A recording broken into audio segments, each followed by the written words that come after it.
Good evening, good evening, good evening, one and all. Welcome to Monday night's live stream on Pizarro's Pieces YouTube and a Facebook page, YouTube channel. Now, as always, guys, anyone who's been watching this the last couple of weeks knows that there has been some technical issues, normally from myself because my internet is not particularly good. So I have to just warn people of that. And also, this is obviously an adult show, adult themed show.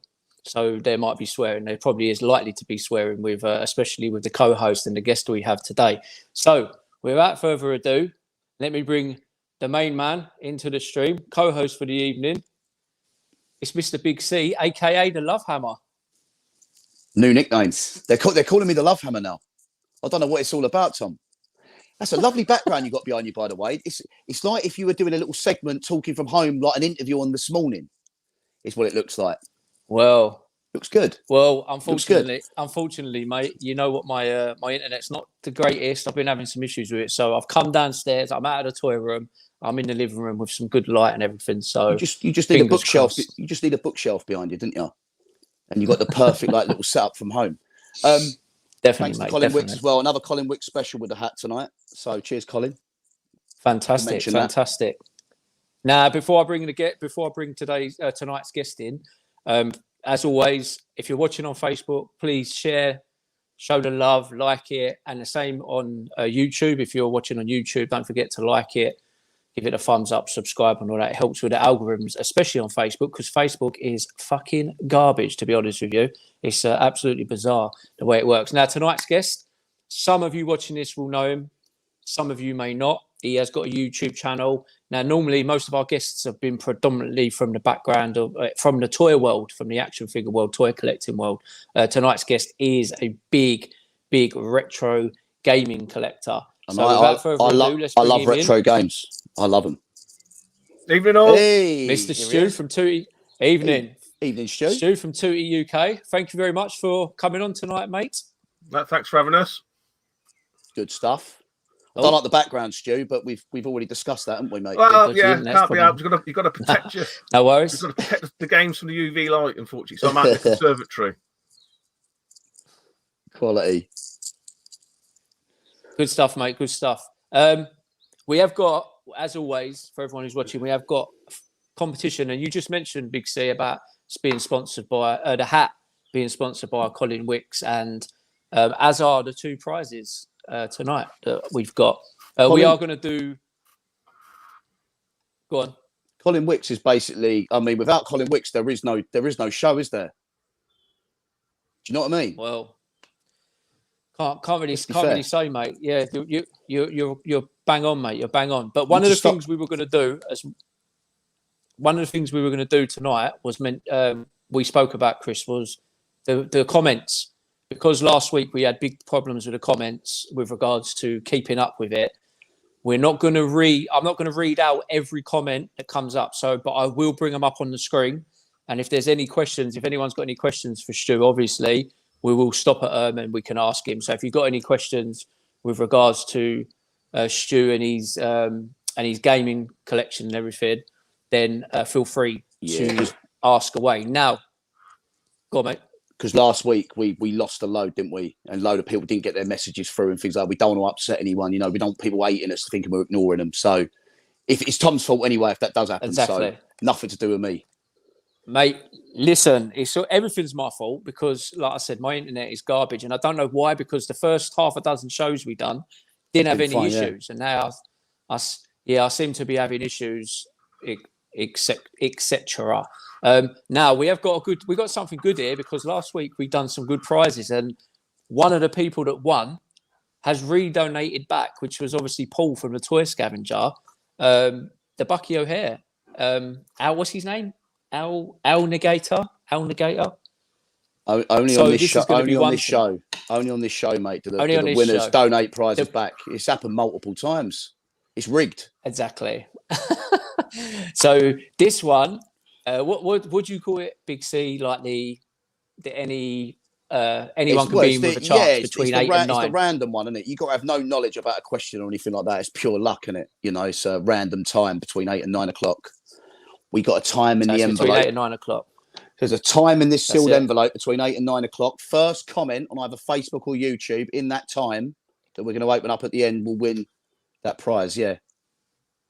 Exactly. But this is a Terminator 2 Judgment Day 800 series model 101. It's like a Japanese soft vinyl model kit. Wow. That's nice, It's got isn't all it? Japanese. Yeah, all Japanese writing on it. Once again, big thank you to Colin on that one. It's made by, I can't even pronounce this, Hobby Tsukudu. But Lovely anyway, Japanese. it's fantastic. It's got quite a bit of weight to it as well. But this one is going to be one on a question. We'll do that later on. It's going to be a question based on retro gaming. So stay tuned for that. Now, Stu, as mentioned, thank you very much, obviously, for giving us your time tonight, for coming on. I know you've done a couple of other live streams on YouTube, and I did say that I wanted to get a gamer onto the show. Now, obviously, we were just discussing with yourself about having a big collection, big retro gaming collection. So for everyone out there, obviously, don't really know you, don't know much about you, may not follow your channel and everything. How long you been collecting, and how did you kind of get into it all? So probably, if I think back, probably early 2000s, maybe, as in properly started to collect. I think the real catalyst for me was probably eBay. When did eBay come around? 2001, weren't it? Was it something like that? Was it? Yeah, it was late 90s, but it become mainstream. Like everyone was on it, yeah, from 2000. I believe so, 2001, early 2000s. Yeah, Something like that. But obviously, I've always been gaming or gamer to some degree, so I always had bits of stuff, probably like you guys probably did have. You had like a NES under the bed and something in the cupboard and whatnot. And it wasn't really until I got my own place, my own flat, that I really started to then start looking about, going to the car boot sales, and then, like I say, eBay come to the forefront, and eBay enabled you to acquire some of the rarer machines from back in the days as a kid. So I don't know if it means anything to anybody here, but like the Neo Geo AES and stuff like that, you could just buy them. It's like, fucking hell, you just buy it, and it was just it was an amazing time, and things there was nowhere near as expensive as they were now, because people were selling stuff. I don't really think they knew the value of it. And I'm guessing for a lot of toy guys here as well, it was probably the same. It was like the golden years, you could just go around, you could go around the car boots and hoover stuff up as well, so that's really how it started for me, in terms of like collecting as a proper, I want to collect this sort of stuff. Because we always say about the toys as well, Stu, that period just after the 90s finished, a lot of stuff like toys and retro gaming, it become junk for a few years, didn't it? That people just wanted to clear out and get rid of. Yeah, before it become retro. Yeah, I think maybe it's just like, I don't know, different generation. Maybe it's generational. It might happen again. So some of us of a certain age, maybe that'll happen to us. And say the collection, it's probably more of a hoard. People probably call it a hoard, and that may happen again. It might move in cycles. You don't know, do you? Yeah, true. Lots of people in the chat. Loving it. As I've been saying, as I said, Big C, I was going to do what I said and put the comments up as we go, and it's just a lot easier as well. Like I said, I don't want to keep, because normally we wait 20 minutes, 30 minutes, and then we have an issue because I can't go all the way back through all the comments, and we do tend to get a lot of comments, and I've seen some questions already. I've got one coming up for you, Stu. It's probably going to be. Let me try and find it. Hold on. See, look, already we've got tons of comments, and I can't even keep up. Where was it? It was something to do with. Here you go. What does Tooty UK collect, please? Is it more a case with retro gaming of what you don't collect? Well, so what I have got is I've got quite a lot of full sets. So you could sort of say I don't collect GameCube because I've got all the GameCube PAL games that are released. I don't collect Mega Drive because I've got all of them now.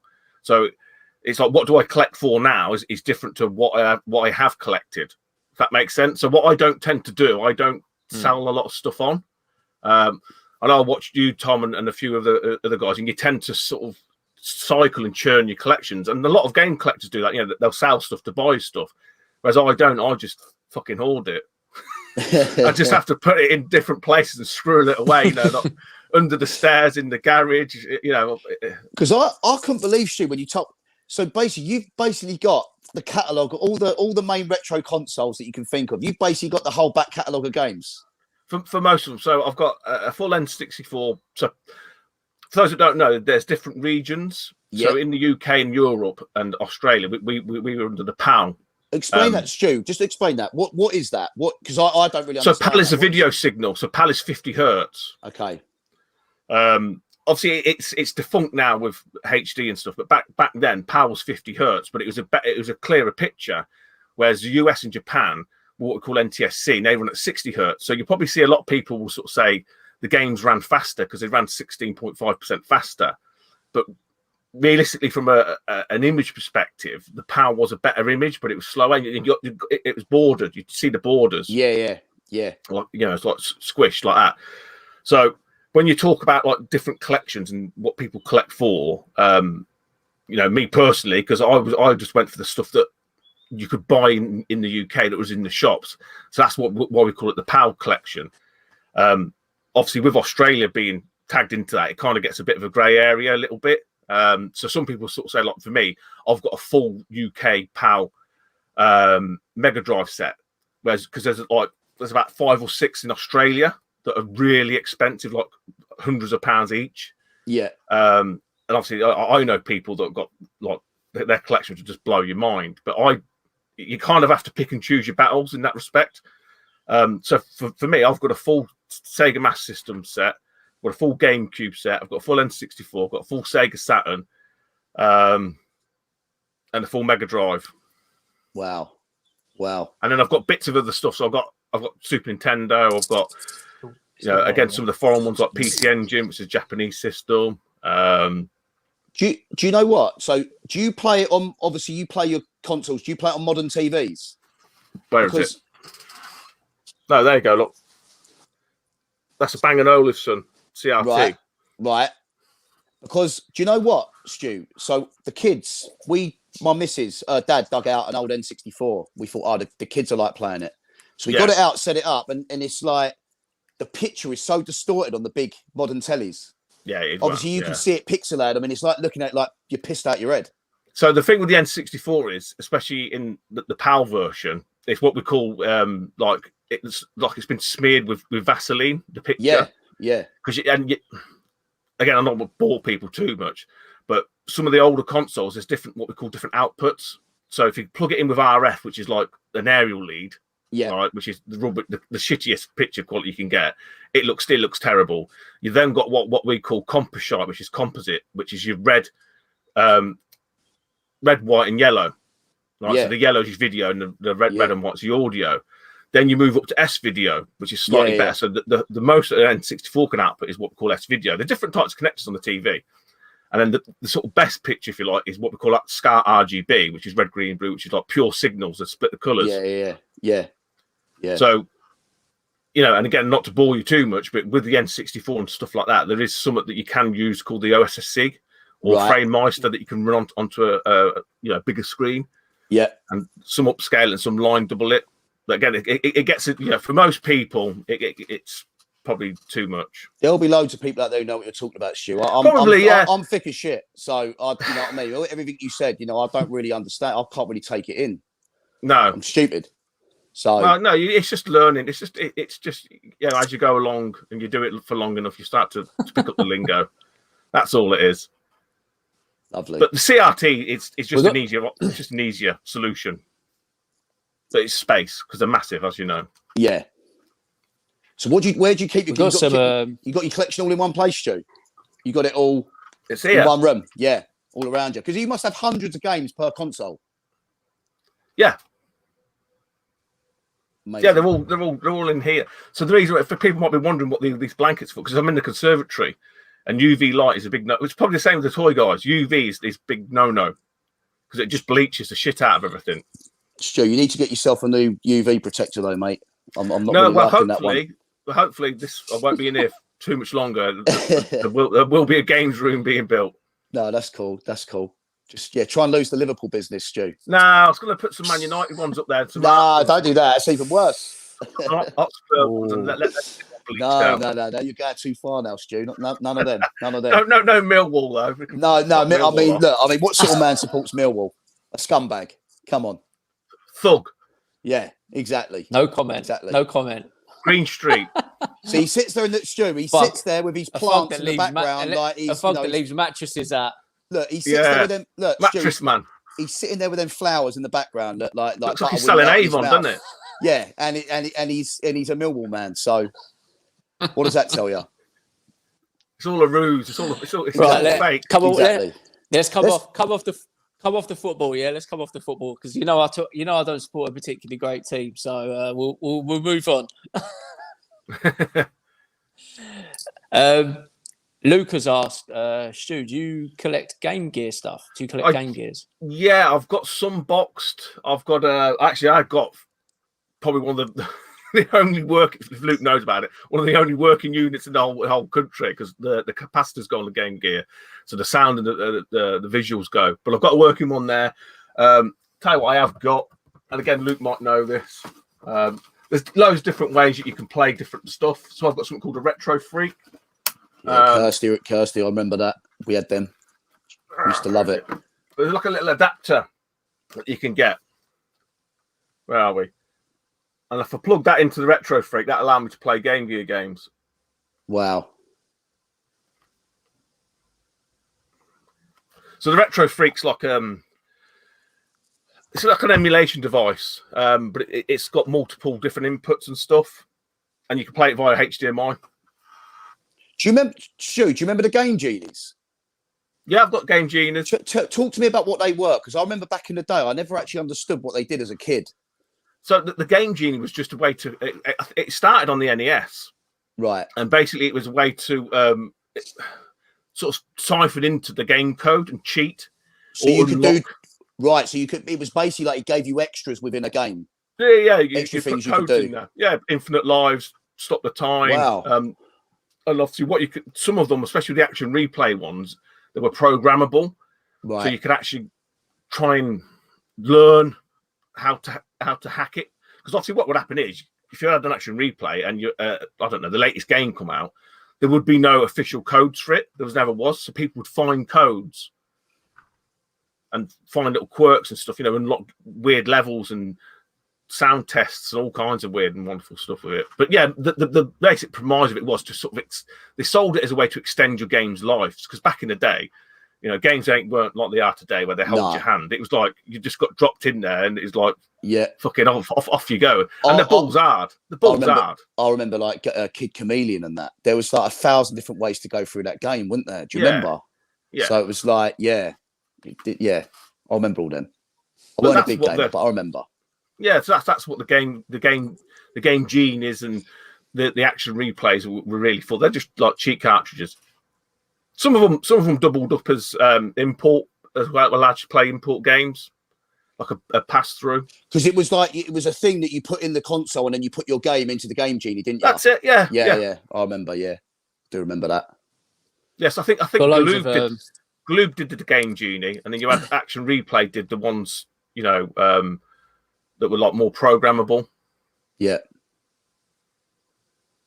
You got some questions there, Sheila.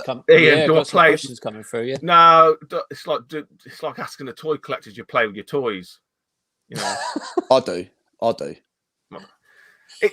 We know you do. Big C. The idea is to play them, Ian. And I've said this for the longest time since I've been in this room.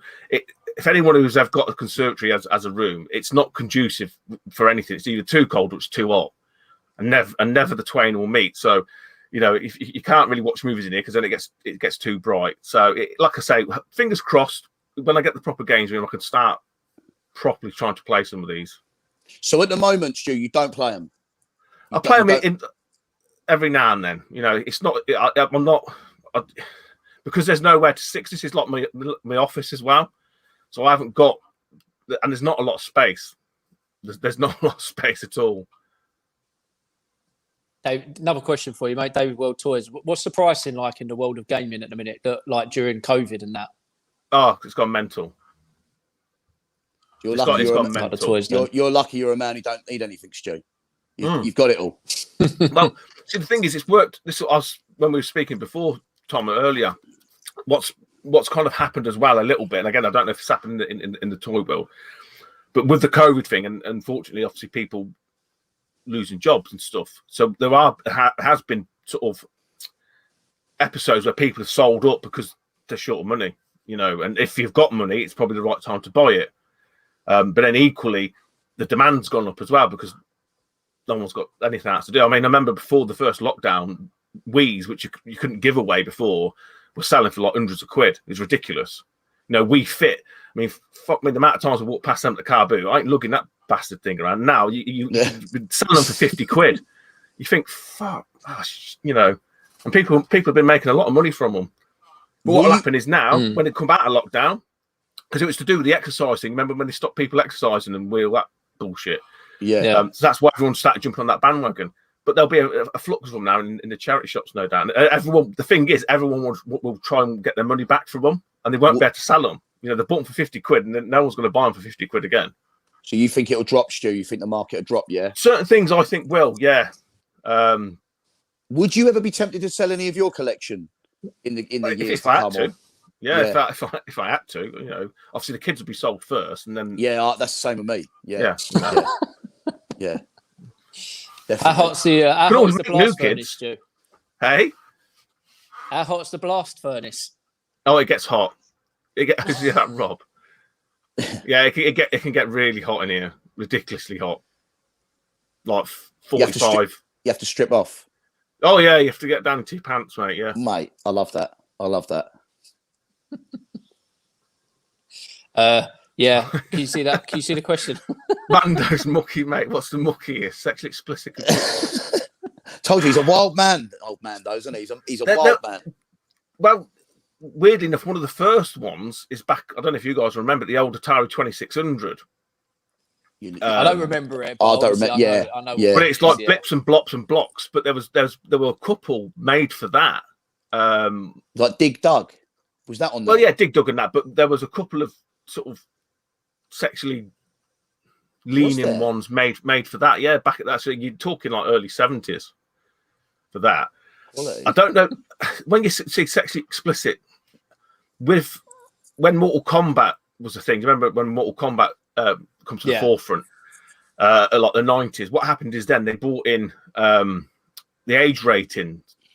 So over here you got like the PG and like I think it's 12 and stuff like that.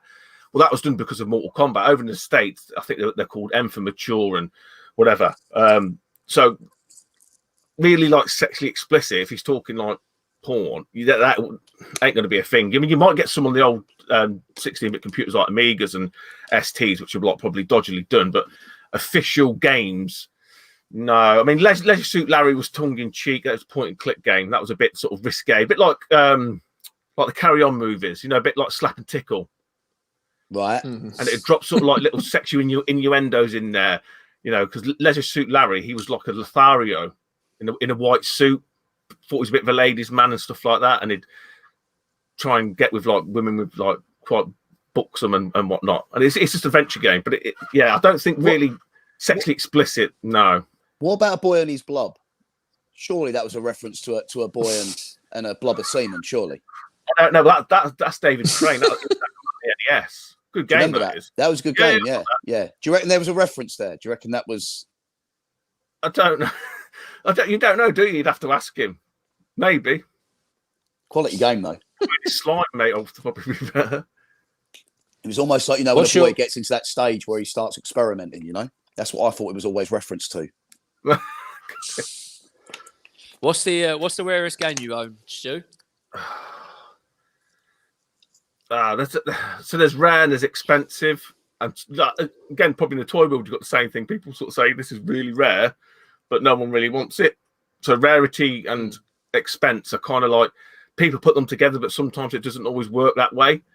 So I've got a couple of games in different sets, which are quite expensive now. You know,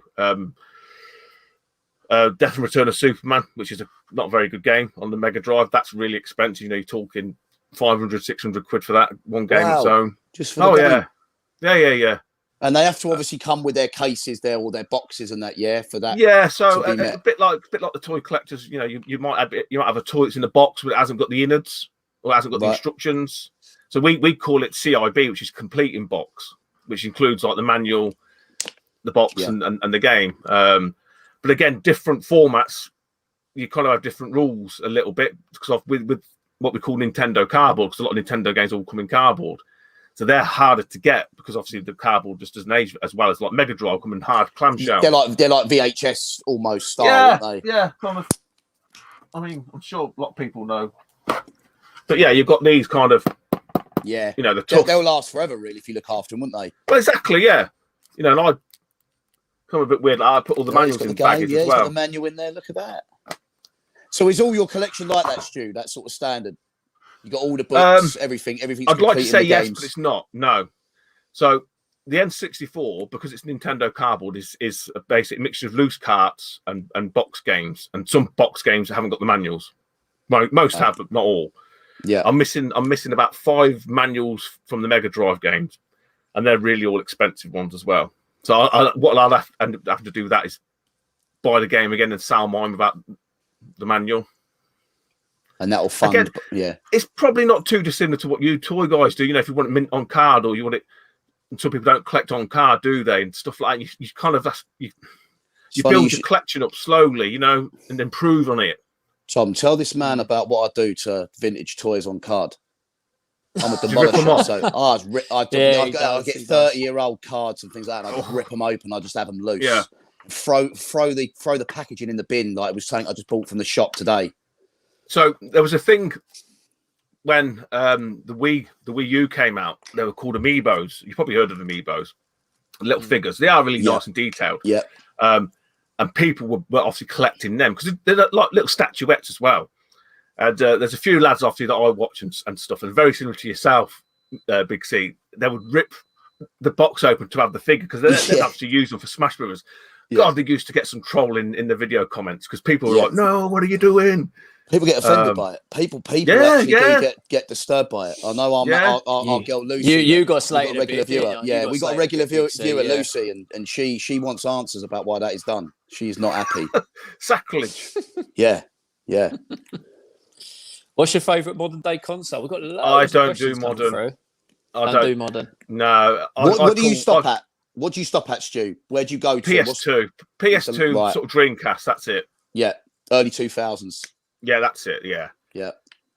Which is 20 years old proper now, retro Stu. then. Yeah. I think that's the scary thing. That's 20 years old. Like, you know, the PS2 from 2001. That's a 20-year-old console now. So that is retro in every sense of the word now, isn't it? I mean, scary. With the Dreamcast, I haven't got any of the games. I'm not going to bore you too much, but basically I've got like an SD card in mine. So there's no disk drive. It's just a little SD card, and you have to put as many games as you want, as big as the memory card is.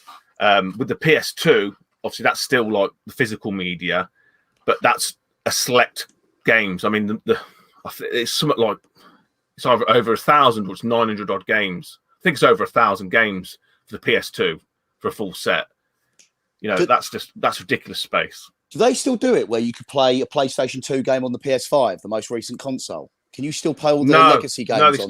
No, because see that would have been the only reason why I would have bought a PS5. That was touted that you could get like your PS1 game or your PS2 game and put it in and play it. Yeah. But no, so they scratched the backwards compatibility out of it. People say you can play them, but you have to go and buy them again from the store. Okay, so they've got to be like updated versions. Well, no, I don't know why. I don't think they are. I don't think they might do. I don't know, but there's no way I'm, because I've got quite a decent PS1 collection. There's no way I'm buying all them games, even if they are only a couple of quid. No, I told you, Stu. I got into trouble when games stopped being from left to right. So after the Mega Drive, when you could only go one way, once it went 3D, I was completely lost. Yeah, again, I'm not too dissimilar. I think there's, I'm not dexterous enough. I'm getting old, and there's such thing as too many buttons for me. Definitely. I just want it to be easy. I don't want it to be stressful. Yeah, you can see the questions on the screen, Stu, can't you? The ones that yeah. Yeah. The strong reseller community now. is it becoming harder to source games on consoles?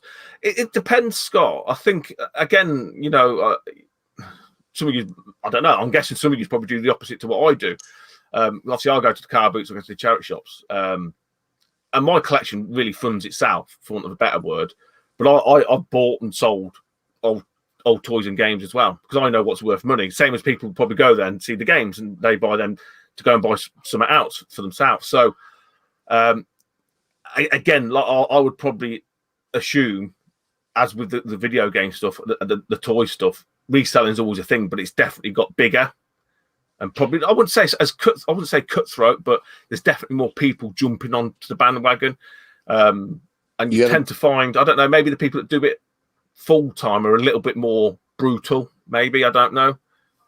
No punch ups at the boot sale, Stu. Well, there's been a few back in the day. There was a few skirmishes, and it's not from the people you think. It's like there used to be some woman there, like I used to call her the fag hag, because she stunk a cigarette.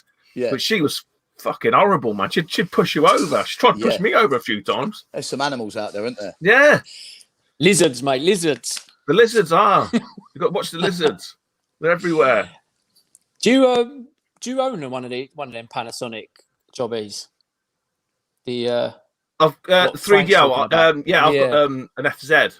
Mine's not the front loader. Mine's a top loader. okay. Yeah. So what happens with some of the older machines? That's because they're getting old. So like you probably remember like the Mega CD, when the Mega Drive sat on top of it. Yeah. Well, the first model had a mechanical tray. But what they found is over time, the cogs and the gears would like snap brakes, so the drawer wouldn't open. It's the same with Panasonic.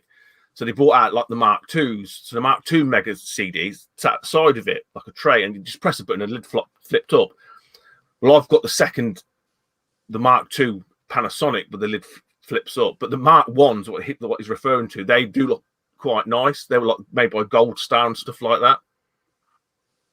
Yeah, so James has said as well, if you've got one in your collection, and if so, how many games have you got for it? No, so with the Panasonic 3DO, mine's in the garage somewhere. But there was no, because even though it's a CD-based system, back then they never envisaged that people better burn their own discs, so there's no copy protection on it, so you can literally just burn CDRs and play the games. Oh, okay. But a lot of the Panasonic games, they're quite FMV heavy. So they're almost like watching like movies. I don't know if you remember what FMV looks like, full motion video. I don't know. So Road Rash is probably the best game on. I loved video. Road Rash. Yeah. I loved Road Rash. Yeah, Loved Good it. stuff. What's your favourite ever shoot 'em up from Mr. Troy? So I'm not a massive shooter fan, and I definitely don't like the bullet howls. So obviously, I'm guessing Troy probably know the difference. But the traditional kind of ones, you know, I don't mind like your Truxtons and stuff like that, or Tatsujin in Japan. But GoldenEye. No, because shoot 'em ups. That's not a shoot 'em up. Shoot 'em ups like Space Invaders. That's what he's referring to. Oh, okay. Yeah, because that's the thing. Because old people call them shmups or shooters, whereas you thinking of it like running around like first person With a shooters. gun. Yeah. Yeah, no. Yeah. He's talking like sort of Space Invaders, for want of a better word. Right. I know Dumb that. it down a little bit. I know that. Big C, have you stolen an N64? Yeah, I told you that's Emma's stepmom, and that's Emma's dad's console we got. Yeah, no, I've put a hammer through it, Mark. I've smashed it up. You ain't having it back. It's gone. Mark said can never N64 back. Yeah. Oh, PG Westy, do old units work on modern TVs? Well, I can answer that. A lot of them do, but you kind of need some adapters, don't you? You can buy them off eBay and stuff. Most of them you can get adapters. Yeah, for, it's not ideal. The quality, it completely distorts it, doesn't it? The picture. Yeah. Big question from my pal Ken about a US version of Sonic on the Master System. Is it some sort of rail? Is that correct? Is it? Yeah. So what he's referring to there is in the US. So with the Master System, what happened was it wasn't really didn't really take off in America. It's massive in Europe, massive in the UK. Obviously, in America, it was the NES, Nintendo Entertainment System. But what happened is because they had an overstock of games. There are some US exclusives that never came out in the PAL region. But what happened is we sent a load of the overstock to the US. but they changed the barcode. So what Ken's referring to there is there are issues or releases of Sonic the Hedgehog on the Master System, and the only difference is it's a barcode sticker. It's not even like on the the inlay hasn't changed. It's just a sticker over the top of it. It's just a sticker on the over. Oh, and it makes it like, it makes it worth hundreds. It's madness. If anyone was such inclined, they could probably just print off the barcodes and buy a load of Sonic ones from CEX for $5, because you wouldn't know the difference. It's just a barcode. Oh, we got two questions, two similar questions from two different people, right next to each other. I got one is, what is your favourite all-time game? And Kirsty has asked, what's your favourite console? So consoles is probably easier because I've always had the soft spot for the Super Nintendo. The game, it's like, man, there's too many. Yeah, there's too many. I've got fond memories of certain ones like Final Fantasy 3 on the Super Nintendo, which is American exclusive, or Final Fantasy 6 in Japan. But yeah, I couldn't sort of say, oh, this game is the best game ever, because then it would be just narrowing it down to a certain genre, and you everything else wouldn't count. It's just probably not fair, really. It's like saying to you guys, what's your favourite toy ever? Yeah, there's a lot, and you could kind of have a top 3 or 4 usually, but I've never even heard of this. Not the Amstrad. I've heard of an Amstrad, but do you have an Acorn Electron? I've never heard of that. Acorn Electron. So I'm trying to draw parallels if some of the people that are in the comments, because I'm guessing a lot of them are toy people. When you first start collecting, you buy everything. You just fucking hoover up everything and anything, don't you? So again, going way back, I used to have a Spectrum and stuff like that. And obviously we had all the Archimedes and but didn't have Acorn Electrons in school. But I've had Acorn Electrons in my possession, just moved them on. I don't collect any of the 8 or 16-bit microcomputers because I don't have the space. I've got a bit of a double question again here. This is quite good because people are asking similar-ish questions one after the other. David World Toys has said, do you collect toys in regards to gaming? And then Clay Graphics has said, hello, chaps. Yeah, Clayton. Yeah, I know Clayton. He said, would you consider collecting toys, or is it like another rabbit hole? Or did you collect toys? And if you did, what lines would they be? So, toy-related question there for you, Stu. Which one am I doing first? Well, do you collect toys for a start? Do you have any toys? No. I used to. I say collect. I used to have some, but I didn't collect them.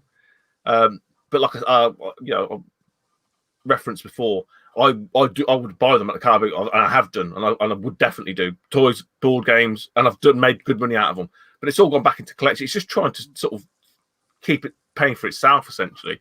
So I'm not dipping into my own pocket.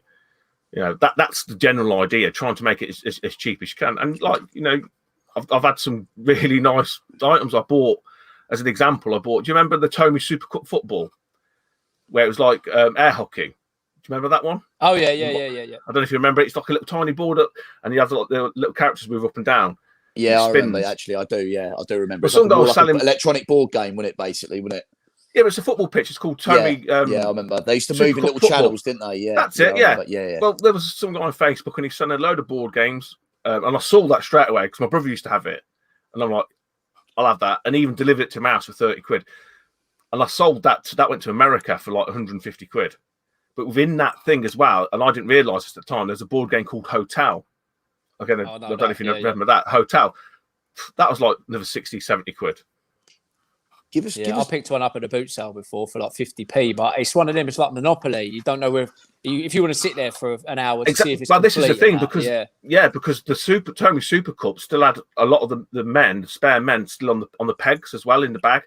So the guy who had it, he sort of said, "Oh, we had these from when his kids were younger, and he kept it for the grandkids, but the grandkids obviously ain't interested now. So it's all tablets, but all the pieces are there, and it was just So just went in to buy more games, really.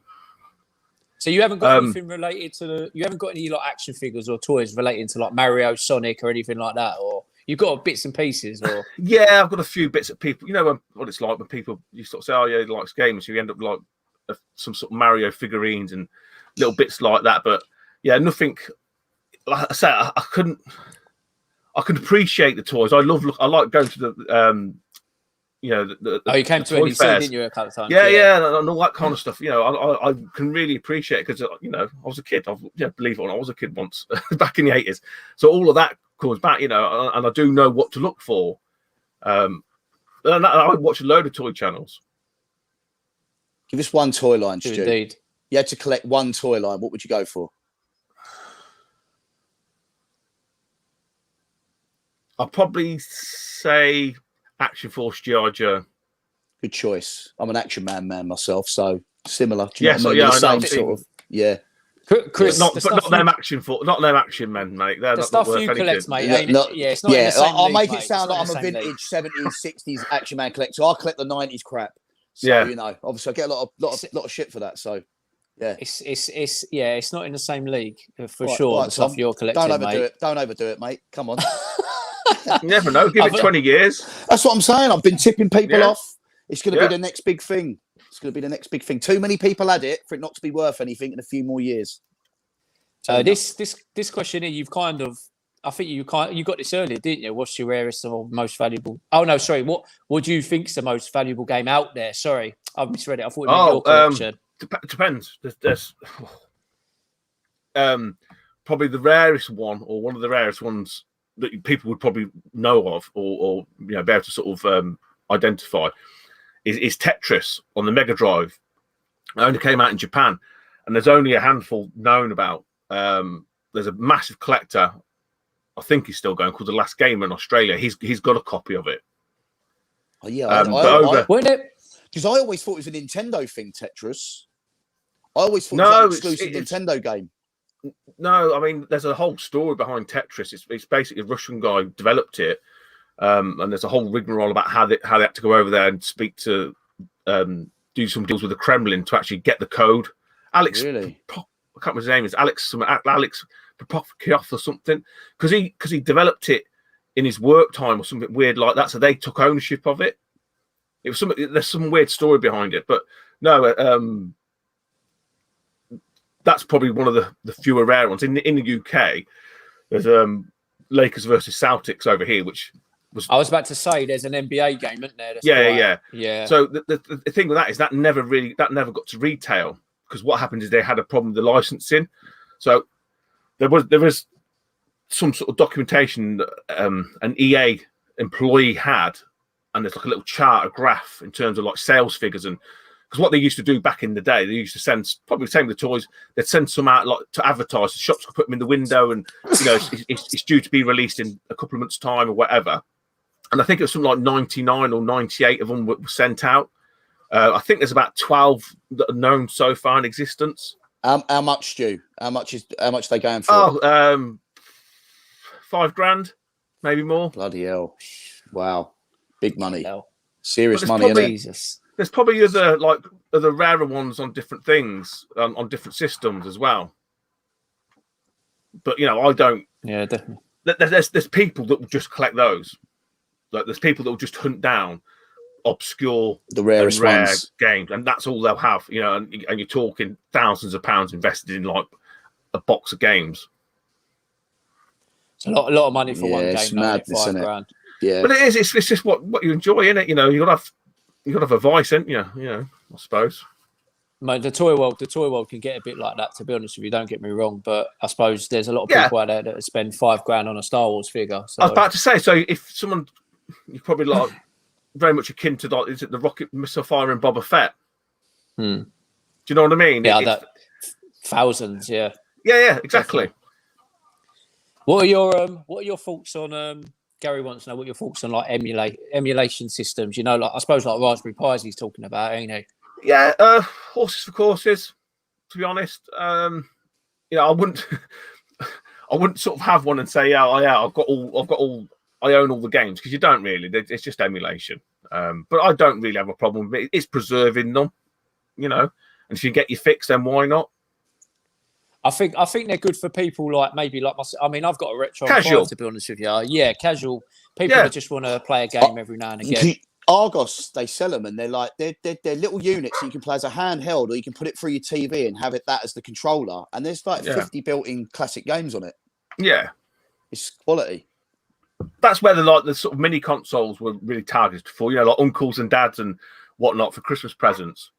Yeah. SNES Mini and NES Mini and because they're quite good though. nostalgic They're thing, good, ain't it? aren't they? They're good. They're good. Yeah, for what they are, yeah. Mini consoles, yeah. Yeah, you know, don't take up too much space. You can plug it into your TV and away you go, you know. And isn't it amazing how it? they can put all those games on a tiny little unit now, where you used to have this big unit and used to have individual games to do the same thing, and you can now have so many on a tiny little. Just shows how far we've come, doesn't it? It's one of the times, isn't it? Yeah, that's it. Do you remember a game? Which, Rob has asked. Do you remember a game on the PlayStation called Rumble Racing? In his opinion, it was the bollocks. Rumble Racing. I remember Rock and Roll Racing. Not sure. Is it? I'm guessing means. Is it PlayStation 1 or 2? I mean, the PlayStation 1 and 2, their libraries fucking massive. Oh, yeah, big, aren't they? Yeah. Yeah, I mean, you know, even now I'm still finding PlayStation 1 games out that I've never even heard of, and that's quite enjoyable. You know, aspect of it sometimes about just finding them weird and wonderful. I remember Ridge Racer. Any blue spines left for you to collect, Stu? No, I've got a full Mega Drive set now, Rob. I don't need any more Mega Drive games. So the blue spines is what it's referring to is this type of thing. So these are like, see that blue? I don't know if you can see if they're the blue. Oh yeah. What does that mean then, Stu? So the earlier ones, if I can find one, would have. Yes, there is a competition tonight. So it's running. The traditional ones were like this hatched. Do you remember the hatching? I don't know if you can see it too well. See the hatching look? The grid hatching. So these are like your standard spines. Yeah. Reflecting. Then later on, they brought out the blue spine ones with the later cartridges. Yeah. There you go. So that's what he's referring to. But no, I don't need any more blue spines. Done. Greatest Dreamcast game, Crazy Taxi for me. Yeah, Crazy, game. I remember that. Very good. Also, tennis. What was the tennis? Was it virtual tennis? Virtual tennis. Yeah, yeah, that was good. Brilliant 4-player game before going out. Yeah, it was good. That is. Yeah, I remember that. This got to be the most. This got to be the simplest question you could answer tonight, Stu. Mario. Oh, Mario for me. Mario. Overall, Nintendo over Sega then, or just the character? Yeah. I was a Nintendo. I was a Nintendo because I was a Super Nintendo. Good stuff. I'm still getting loads of looks. Mike, Tom makes out he laughs along with me, but really he's as badly affected as some of the other collectors out there on that. Well, look, someone else has asked John tonight. Yeah, John's asked if agree or disagree with emulation. Obviously, you've just I think emulation is just horses for courses. Scott's Comics and Collectibles asked about Rule of Rose and PS2. No, I don't. No. Again, relatively. It's not as rare as everyone thinks. Rule of Rose. Oh, is it a relatively rare PS2 game then? Yeah. Yeah, it's survival horror. There's a lot of the games on the PS2. They're sort of create their own niche, if that makes sense. There's another one called Kuoni as well, which is another sort of horror game. It's because what happens is they had different publishers, different publishing houses, and they did smaller print runs of certain games, and they just become more collectible. What is your favourite N64 game from Stormy T? That's a good question. Got loads of people in the chat. It's good stuff tonight. N64. I like the Banjo-Kazooie games. I didn't really get on with Mario 64, although it's the precursor to it. I actually quite like Banjo-Kazooie. I got on better with that. Quite like Hydro Thunder on it. Daft decent racing game. Do you know I liked WCW, NWO versus WCW Revenge? They were good, yeah. Yeah, they were good. Brilliant. That's where the wrestling games really come to the front. Yeah, that was when, proper wrestling game that was. Yeah, it's brilliant. I used to love it. Andy's saying about how aggressive the gamer people are at the boot sales, the lizards. Yeah, honestly, it's fucking mental. Andy comes across as a sort of man. I bet he don't have no problem at the boot sale. I bet he throws people about, Andy. If anyone comes his way causing any trouble. See, what I started doing at the car boots, because people would just go mental. And it would be for like shit tat games. That's partly why I started buying everything out, like toys and stuff. Arsenal. He remembers. Sorry, mate. Look, He someone remembers. celebrated. I Yeah, remember. Dreamcast, I remember. yeah. Remember when we were sponsored by Sega? Glory years. Glory years. Hybrid was that? That's when you were a decent That's side. Hybrid. Yeah, I mean, now we're sponsored by an airline and we play in this massive state-of-the-art stadium. Yeah, we're crap these You have days. gone downhill since then, haven't you? We have. Yeah, we've gone downhill, haven't we? Net Your Rosie. No, I haven't. No. So Net Your Rosie's development kit for the PlayStation. It's what they would basically build the games on. But there are some cover discs on the official PlayStation magazine. There's certain games that they're only playing on the Net Your Rosie. So again, they're quite sort of sought after, quite collectible. Any good gaming TV shows or documentaries you can recommend? Oh, there's quite a few about, isn't there? Documentaries. I've been watching a few. There's the one I watched one on Amazon recently where a guy goes on like a Nintendo quest, I think, to complete a NES collection. So he basically was just going across not using eBay, wasn't he? Some people say it was set up a little bit. I don't.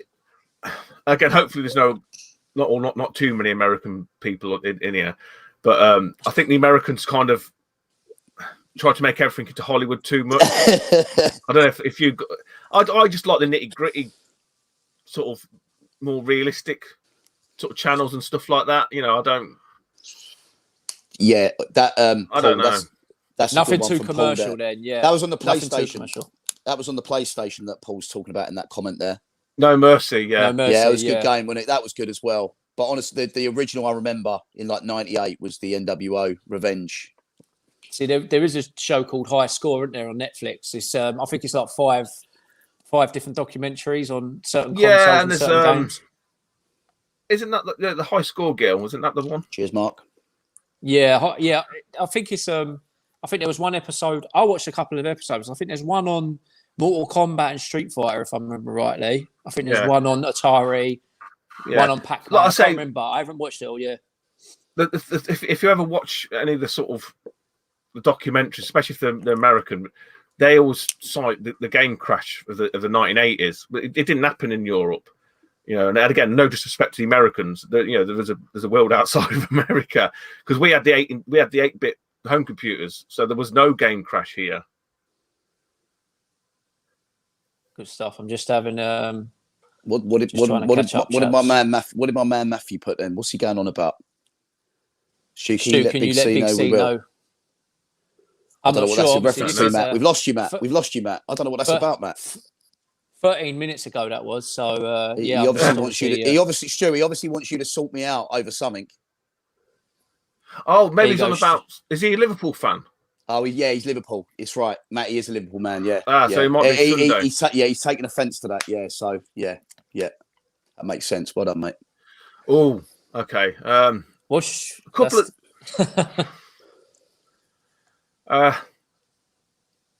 So the ones that spring to mind for the car boot was Sonic Spinball on the Master System, and what else did I get from that guy? And damn it, it's another Master System game, but I got them both for like 20 quid or something. That's one that springs to mind. Charity shop would be I got a bag of like console gaming type stuff, and in there was an Amiga CD32, and it's all like 15 quid. It's like ridiculous. Wow. Yeah. Nice, mate. Do you collect PSP? No. Too modern. No, it's basically like a handheld version of the PS2, and I never really got on with it in that respect. You know, I've got some Game Boy stuff as well. I'm not a massive handheld collector. I say I've got a little bit of Game Gear. Sorry, I'm catching up in the comments. Did anyone see the N64 No Mercy prototype for the N64? Oh, is that on the eBay guy Nick Hill's selling it? Is it Nick Hills? Is he the reseller guy? Is that the one?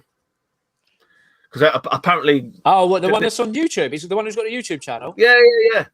Because okay. again, I don't watch him, but I watch Tom the English Picker. Tom's a sound bloke, and he's friends with him. And I sort of seen it on Facebook. He sort of commented. So it pops up like that, doesn't it? And apparently, he had to relist it because people were just putting fake bids in there, and obviously then he didn't pay. Cool. Nothing happens on eBay. No matter what it involves. Nothing gets past Scott, does it, on eBay? He's No, mate. he nothing moves without him knowing about it. He's prolific. What's my favourite tale from the Parker- Booter? Tales Oh, from the Booter. that's James. So James has got a good channel, Car Boot Collectors. He's a toy guy. He knows Toy Ploy. Oh, okay. James does. Yeah, you've probably seen him stalling out. Yeah, I just watched his video earlier. Again, Actually, most memorable boot sale. yeah, find. it's hard to sort of say because there's been a lot of different things. I've never found anything that's like worth like millions of quid or anything daft like that. But there's been nice things to add to the collection, sort of thing. If I'm not wrong, what Scott's just asked, would that be the Genesis? That's Americans, yeah. Yeah, I actually got one here to show you. Fully enough, I've actually got I've got a few myself actually of the Genesis red spines. Yeah, I've got that. I've actually got that. yeah. Have you got an actual Genesis then? No, I don't need it. Fair play. When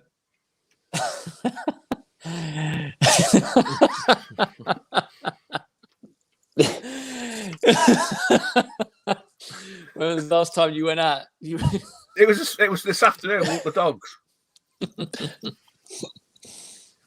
Oh, that's good. That's a good one. Oh, there's a like question that. for you, Big C. What's your favourite game and your favourite console from Good, Scott? good question, Scott. It's got to be wrestling, isn't it? No, do you know what? Because obviously my favourite console would be the SNES or the Mega Drive. So it'd be out of those two. They were the first computers I grew up with, as a young kid, and the first consoles I played. Do you know what? I would probably go for. I'll go for Sonic 2 on the Mega Drive. Used to love Sonic 2. I found Sonic 1 was a little bit too difficult, and with the 3 stages and the fewer levels, I loved Sonic 2. And it was frustrating because I'd get to like Wing Fortress, the one where you're in the big aeroplane in the sky, and it's like, I'd literally have loads of continues, loads of lives. I couldn't get past that bit to get into like the Death Egg or whatever it was called. And then you got to start again. You've been playing for 3 hours. So yeah, no, Sonic 2.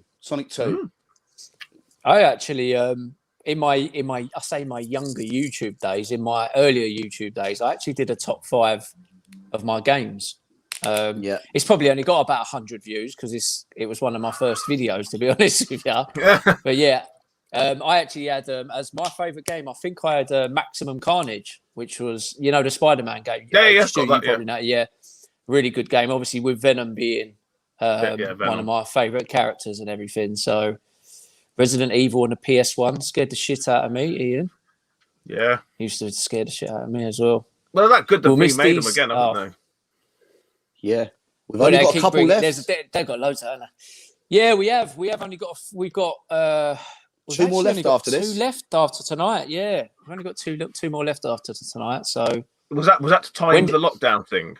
Yeah, once. Yeah, because we said, Tom, didn't we? Once everyone goes back to normal life on a Monday night, people are doing other. It's been, obviously the last 3-4 months, everyone's just been sitting indoors with nothing else to do. Once the gyms open, the restaurants open, football starts, people will go back to normal life. The summer's coming as well. The evenings are lighter and stuff like that. So we'll probably end up just playing.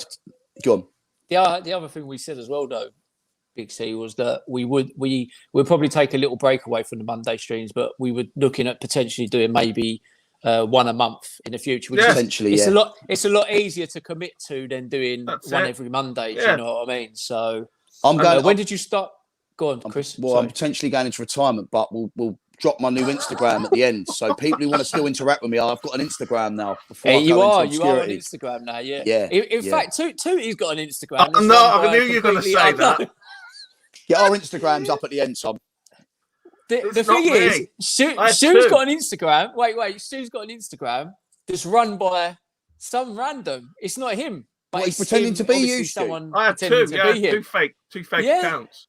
So why would they do that, though? Obviously, they've seen you're popular on YouTube and they want to try and cash in on the... I don't know. I'm giving you an Instagram. The strangest thing about people follow it. I keep saying it's not me. They keep fucking following it. How many followers are on it? How many followers are on it, Stu? I'm not even on Instagram. I don't know. But you must feel chuffed that people rate you enough. Weird.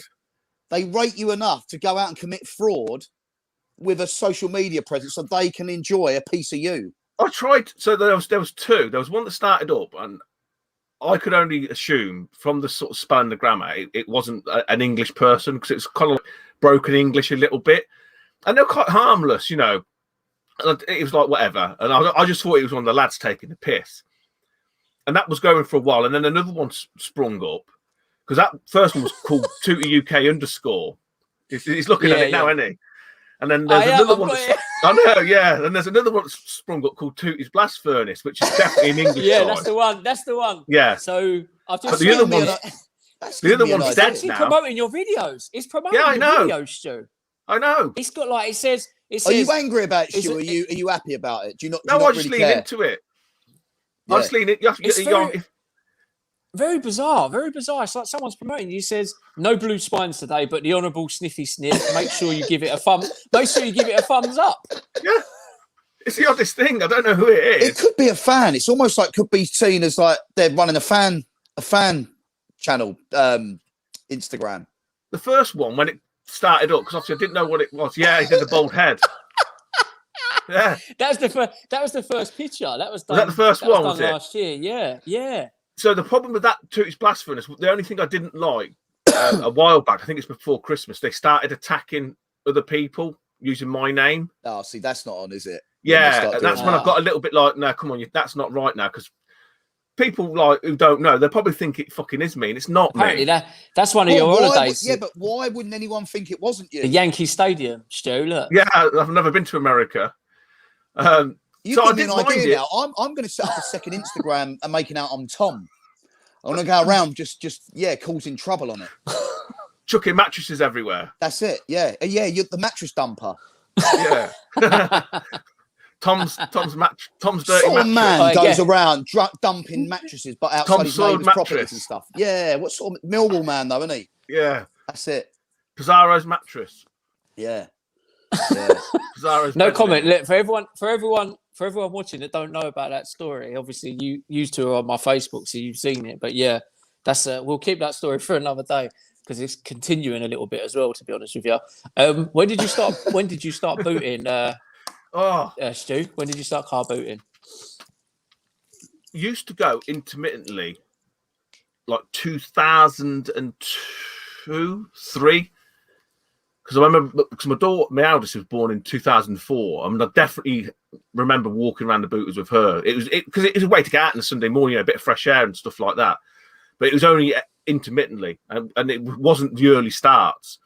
But I was collecting them because I distinctly remember, because it sounds obvious now, but back then it was just like, yeah, you walk around, you could find bits. Oh, I was finding the odd bit here and there. And then when I started collecting it, and I can't remember what it was. There was somebody there, and there must have been either, or someone else had picked something up, and I then remember seeing it on eBay for sale, and it was like local as well. I thought, is that the same thing? And then it suddenly twigged to me, like, they're just going there to buy the stuff.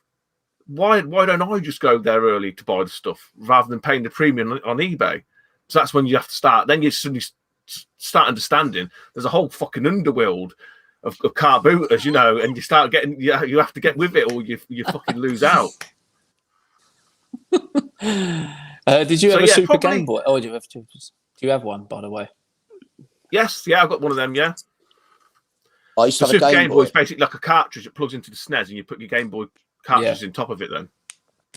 I used to have a Game Boy. Do you remember you got the big magnifying screens that used to clip on them? Yeah. So you can make the screen bigger and you used to have the light on it and all that as well. Yeah, that's original DMG. Yeah, because it wasn't backlit. Yeah. Yeah, that's what I had, yeah. Do you have any collectors? Do you have any protectors, on your collection, like the card stuff and that? Yeah. So again, probably like toy guys, it stops shelf wear, stops it rubbing. And especially with the Nintendo cardboard, it puts it back into form, makes it look more presentable. You can, what would probably be like a 5 out of 10. If you put it in protector, it probably looks more like a 7 out of 10.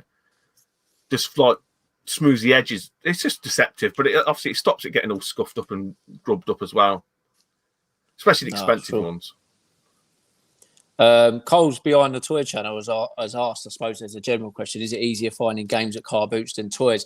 I can answer on my behalf. No, I never find any games because No, around I think toys are here easier. it's- You toys don't. definitely are. Yeah, but Tom, these days you're not finding anything, are you, mate? Fuck you, Chris.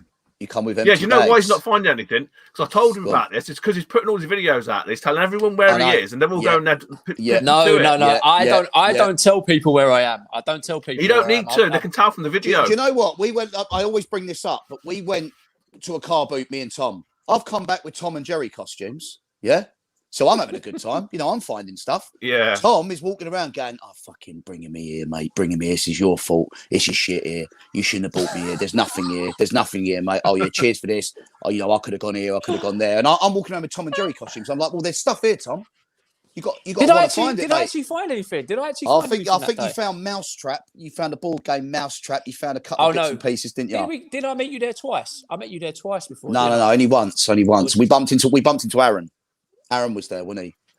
Yeah, we found Dizzy Dinosaur as well, the board game, didn't we? The old late 80s, I think. Dizzy Dinosaur. Yeah. So an example of like the videos and them working against you.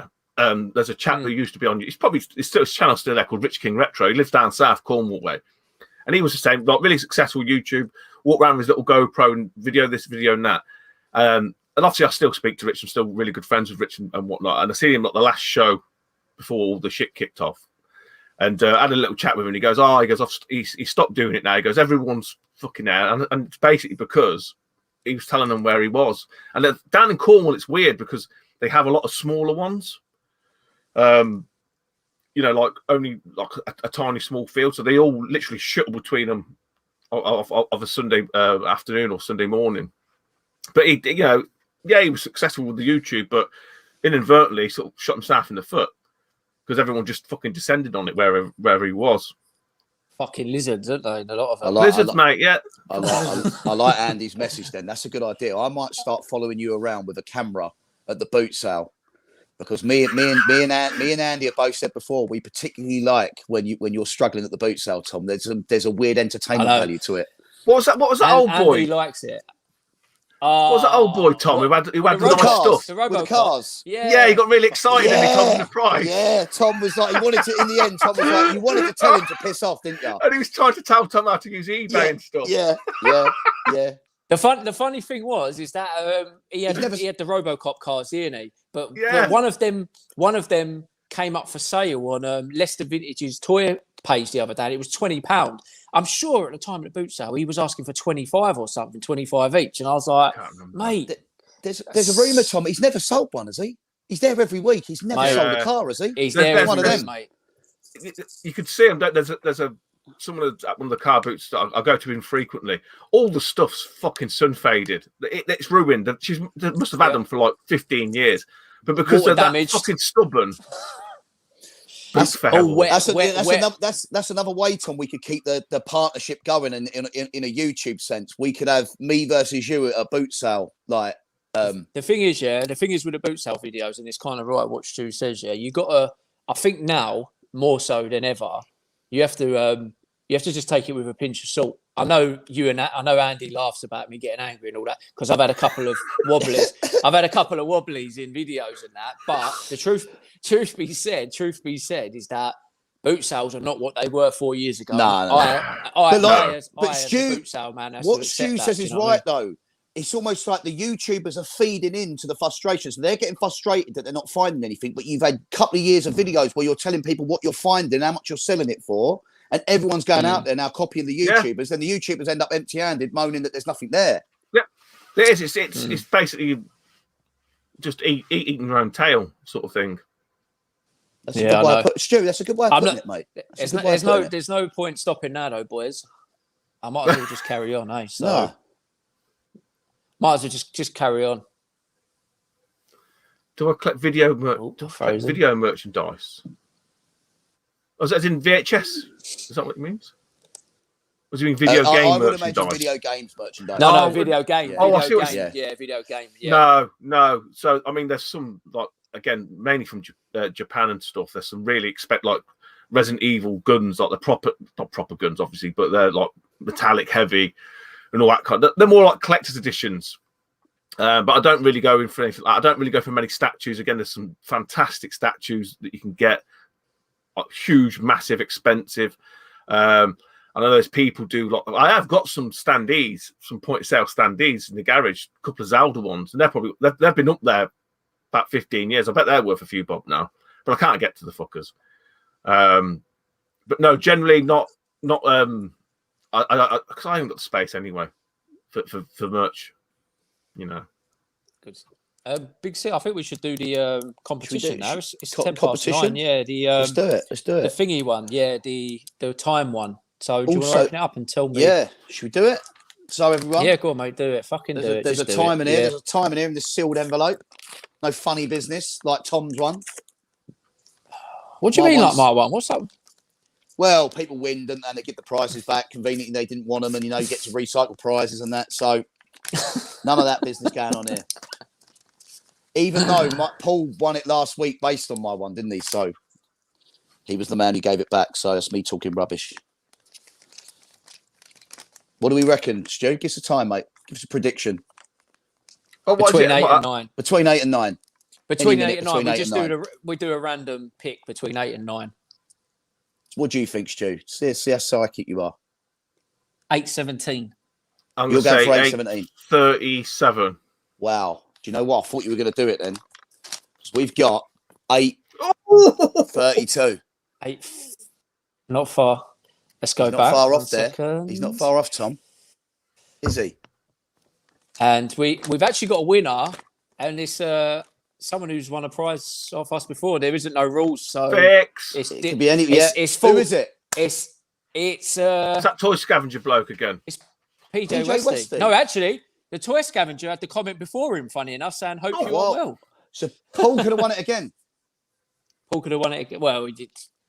PJ Westy. Well done, PJ Westy. Well done, mate. He's got. You have to message me. You have to message me again. Sitting in his house now. Well, this is not my collection, is it? I don't collect Bucko, but thanks again to Colin. Big thanks to Colin, Cheers, Colin. On that one. Cheers, mate. I'm going to do the question on this in a little while, but I think we're we should do. No, it's not comics quiz. What is this? It's a retro You got a game, pen? You got a pen? Stu. It's. Hang on, I think it's out. Yeah. Win or lose, Tom? Do you think? I've got a little water bowl. I've got a nice little one. No, I've got my little water bowl. Win or lose? Do you reckon I should do the Triple H? Drink a bit of the water. What we doing? Spray it out. I might do that. I might do that. Just so if you. You quiz. You got a pen and paper, Stu? Yeah. Yeah. Yeah, a little quiz. Yeah. How many questions, Tom? Only 6. Just 6, little ones. right. So just do 1 to 6 questions. 1 to 6. Yeah. And these are multiple choice because I like to give Big C a bit of a chance, Stu, because otherwise he'd get absolutely demolished on every quiz. He'll probably win anyway. Bad. No, I don't think he will. I don't think he will. And then what we do is when the 6 questions are done, both of you just hold your answers up against the screen, and I'll see who's won. So, question 1: What was the very first commercial video game arcade machine? Is it Pong, Asteroids, Computer Space, Donkey Kong? What was the first commercial video game arcade machine? Pong, commercial. First commercial video game arcade machine. By the way, I got these questions off the internet, so yeah, you've got it wrong before, haven't you? No, I haven't. Not. I think this one will be fine. Well, Stu will be able to tell me anyway. So, and I didn't get it wrong anyway. The internet gave it wrong. Question 2. You ready, Chris? Yeah. Yeah, I'm ready, mate. What is the highest selling gaming console to date? What is the highest selling gaming console today? Is it the PlayStation 2, the Nintendo Switch, the Nintendo Wii, or the Xbox 360? PlayStation 2, Nintendo Switch, Nintendo Wii, or the Xbox 360? You ready for number 3, Big C? I'm ready, Tom. I'm ready, mate. What is the best-selling video game of all time? Is it World of Warcraft, Minecraft, Tetris, or Grand Theft Auto? What is the best-selling video game of all time? World of Warcraft. When you say Minecraft, Grand Theft Auto, Tetris. do you mean video game series? Well, not one-off game. This is what I've just read. Yeah, good point. Yeah. You ready, Big C? Okay. Yeah. Question 4. What was the system that was released in 1993 and was said to have impressive 64-bit graphics, but it was only a 32-bit system? I know Was it that. the Sega Genesis, the I know that. SNES, the Atari Lynx, or the Atari Jaguar? Oh, do you know what? I thought it was the Mega CD. So what was the system that what was the system that was released in '93 and said to have impressive 64-bit graphics, but was only 32? Go on, give me the options again, Tom. Because I was The Go on. Sega Genesis, the Yeah. SNES, the Atari Lynx, or the Atari Jaguar? You ready? Yeah. Question 5. Mario Yeah. originated as a character in which video game? Oh, Pong, this one. Donkey Kong, Centipede, or Rampage? It's quite an easy one. Yeah. Do you know what? I fancy my chances more than any other quiz I've been involved in against a guest with their speciality. To be fair, Stu, This you is should going to be be interesting. It's going to be interesting then. And last question, question 6. Nintendo began as a company selling which products? Was it cutlery, playing cards, shoes, or sewing machines? Nintendo began as a company selling which products? Cutlery, playing cards, shoes, or sewing machines? I never knew that. Never. You're not sure, yeah? So let's both have your answers up on the screen. Let's have a Coming little in. look. What Coming now? in. Yeah, go. Right, so hold on. Clear and Stu. You say it. Stu. What we got? Link. Stu. DK. No, you've been beat, Big C, mate. But what? Convincingly. So, yeah, you only got. Hold yours up again, Big C. You got 2 right. And what were they? So PS2 was the highest selling console to date, which you both got right. Yeah. And Donkey Kong. Okay. So you actually both Well you done, actually Stu. both got the first. You actually both got the first one wrong. The first one's computer space. See, but you said commercial. No, Stu, he's been wrong Commercial- before, mate. He's been wrong before. He's the only man I know. That's because if you look at mine, I started to write it down. Yeah, but Stu, That's what he's they the have. only So- man I yeah, but know one who can see the answers, and he still gets them wrong. listen. I went online, mate. I went online, and this is what he gave me. Yeah. But you did, to be fair, Stu did get the rest Did he get right the as rest well. right? So Well done, Stu. Was it Yeah, Minecraft well done. then? yeah, it was Minecraft. Yeah, it was Oh, really? I was Minecraft. looking about that. Yeah. I thought GTA. You put Atari Lynx, Big C, but it was actually the Atari Jaguar. Obviously, You know you both what? said I Donkey originally, before you even gave us the options, I thought, yeah, Mega CD, and wrong. So And Nintendo began as a company making playing cards. why the hell did I think they made shoes? Crazy, I've no idea, mate. I've no idea. crazy, mate. So Crazy. what I'm gonna do is it's that time. So we've done quite well. So what we at about an hour and 20. The chat's gone a little bit quiet. So we've all got 50+ people watching. So anyone's in with a chance.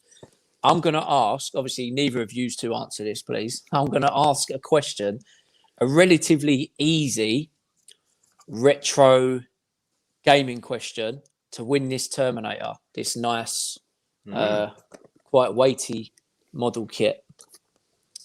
So, Connor said sewing machines.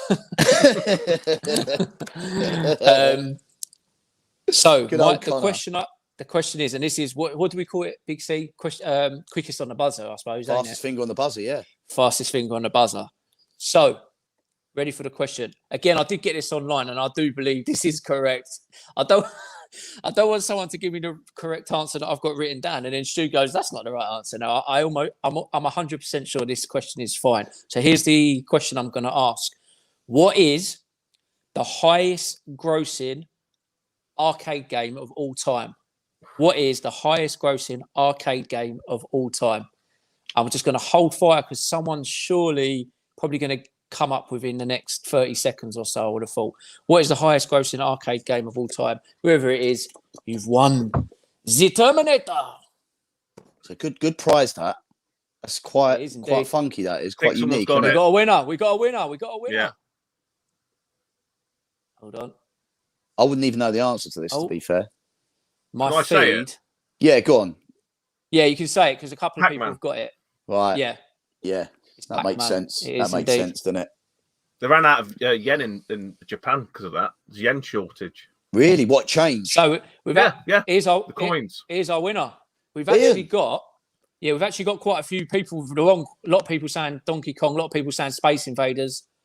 Some Wow. saying Mortal Kombat. Some have said Street Fighter 2. Only about 3 or 4 people got it right.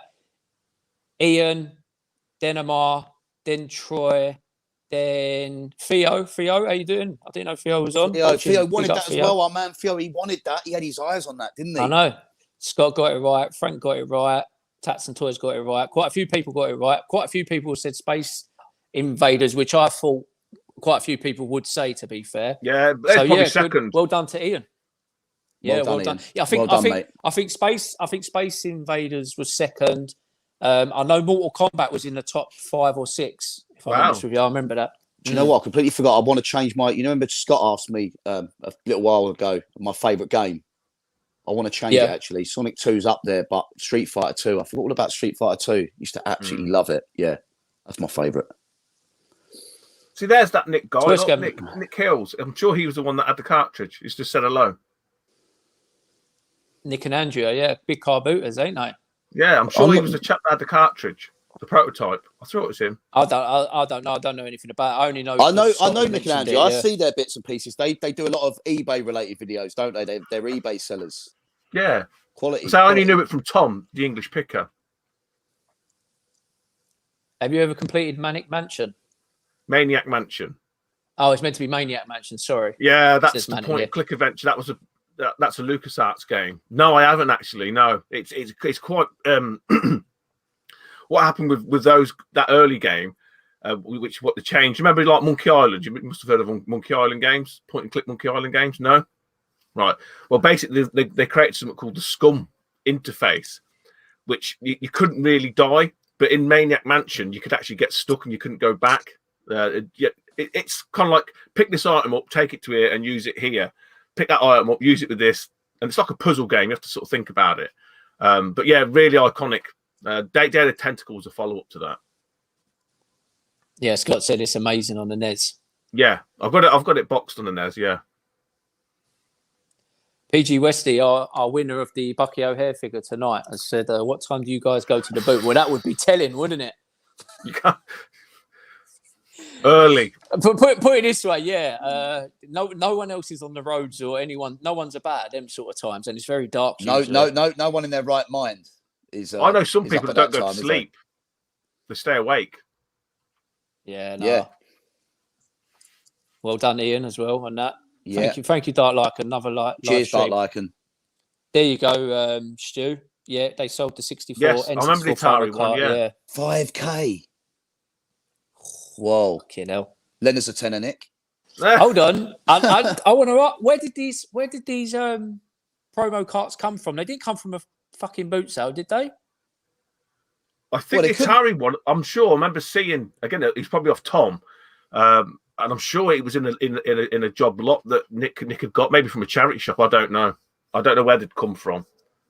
That's amazing, isn't it? Nick or Andrew, or which one of you is watching? Let us know where you got that from. It's yeah, and how much do you pay? It's interesting. Yeah, 5K's are quite. But this is what I was saying to you before. Good stuff.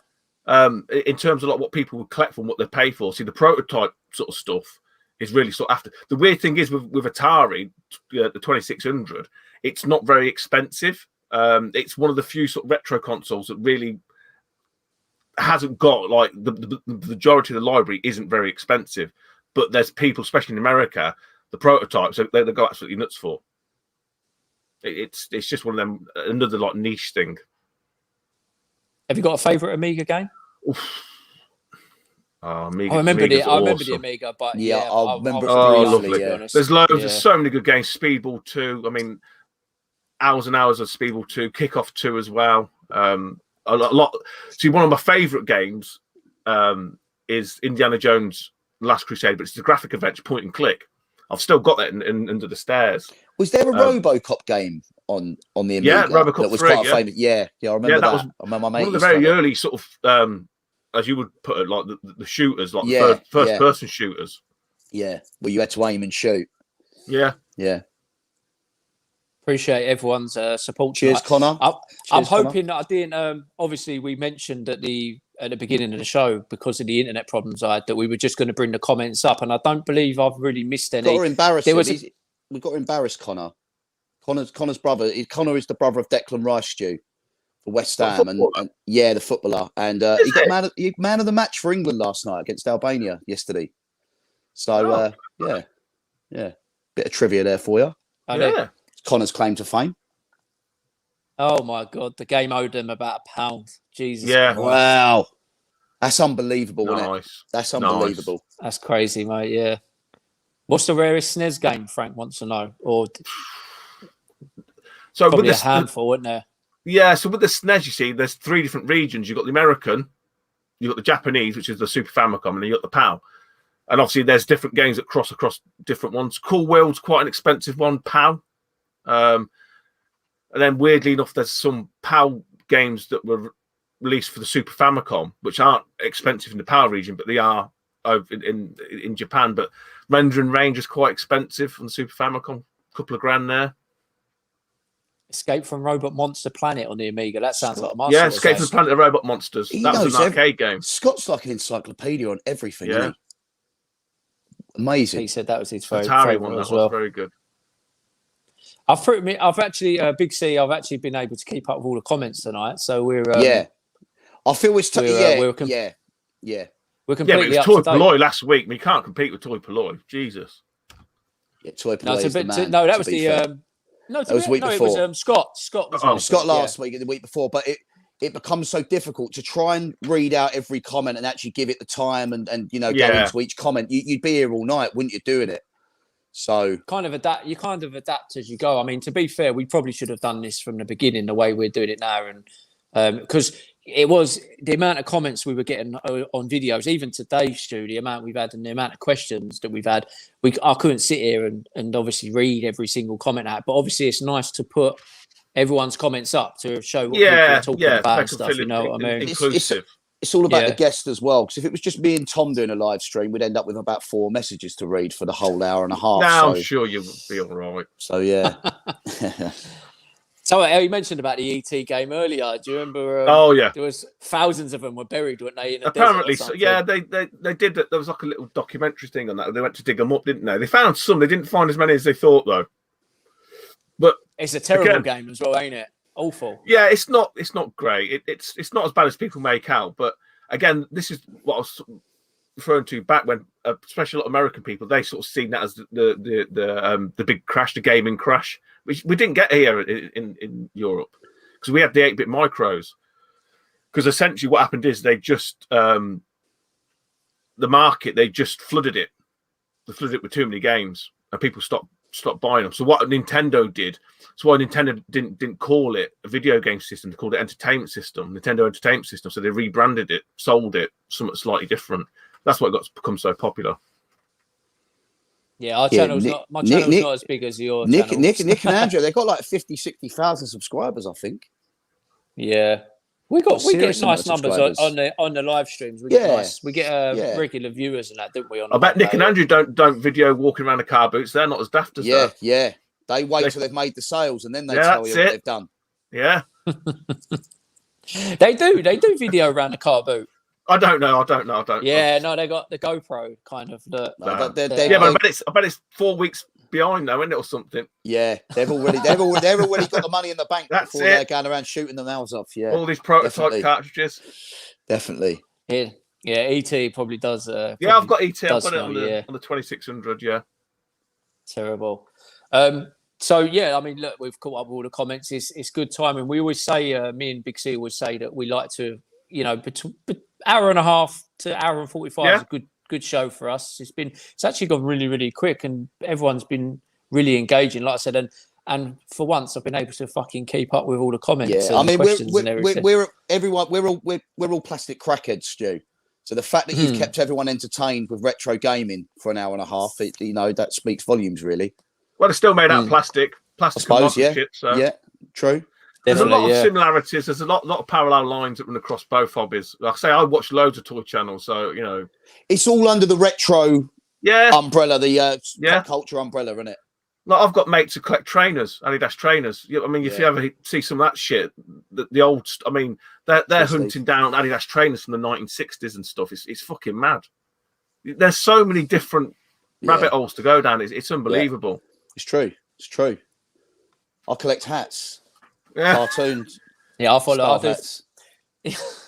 I was going to say, have you actually got enough hats for the last few shows? Well, listen, I think what we're going to have to do is, I'm going to have to sort of get a bit creative. I'm going to have to go through my daughter's dressing up Easter box. bonnet. Yeah, I'm going to go through my daughter's dressing up box, I think, and get some maybe flowery bonnets or. Well, some flowers Funny behind enough, I've Tom. got a hat for you, and I've got some nice ones here. I want to try that beer dispensing hat. Fruit on your head. Yeah, what I want to do is for the last show wear the beer dispensing one and literally just get absolutely plastered as we do the show. Well, the plan was to wear that tonight because obviously we know Stu's famously known for cracking open a can during his videos. But it's a school night, but you funny enough, one of the winners tonight is the one who's donated that hat. But I'm seeing you next week. Friday. Unfortunately for me, but got a few more messages coming through. Connor said he's got a hat for you. If you want one. I'll be seeing Connor anyway, so I'll come the West Ham one, is it? I hope not. I hope not. I'll use that as toilet paper on the side of where the toilet paper is. I'm joking. Thanks for everyone that's watching. Obviously, thanks for all your and also to make sure plug my if anyone who wants to interact with me outside of these shows, I'm now on Instagram. Yeah, what's your thing called again? So it's you can't even remember it, can you? No, I can't even remember. Hold on, let me have a little look. Hold on, I forgot because you are on Instagram now, and we do know a lot of the. Let's have a little look. A lot of the people that are watching this are on. Oh no, wrong one. Edit. I'll put it up here so everyone can see it. So if you're on Instagram, you can find. So is that a big thing then? Is it for the toy people Instagram? It's all about pictures, ain't it? So it's all about pictures. So yeah. I've only just joined it really, Stu. I don't know much about it. And to be fair, like I say, because I'm about to go into retirement in the next couple of weeks, it just, it's somewhere where people can check in on me. So you haven't got a YouTube channel, have you, Big C? I haven't got a YouTube channel, no. I've got a channel that you set up, obviously, to interact on YouTube. But I've got 6 subscribers on it. So, I'm doing well. Right, that's what you're saying. I'm doing well on it, There's your Instagram. Look, check it out, everyone. His Instagram. Make sure check me out. You go check it out. Yeah, check me out. Everyone's saying great show. Thanks, everyone. Great show. It's only pictures, and it's not videos on Instagram. You can put videos on there. Yeah, you can do videos and that. Yeah, short videos and stuff. I'll have to have a word, guys. The person who runs my channel involved on Instagram. Yeah. Well, you got someone running yours for you. You haven't even got get your hands dirty. It is. I don't know who it is. You got a fan running yours. There's loads of car booters, including obviously our guest tonight.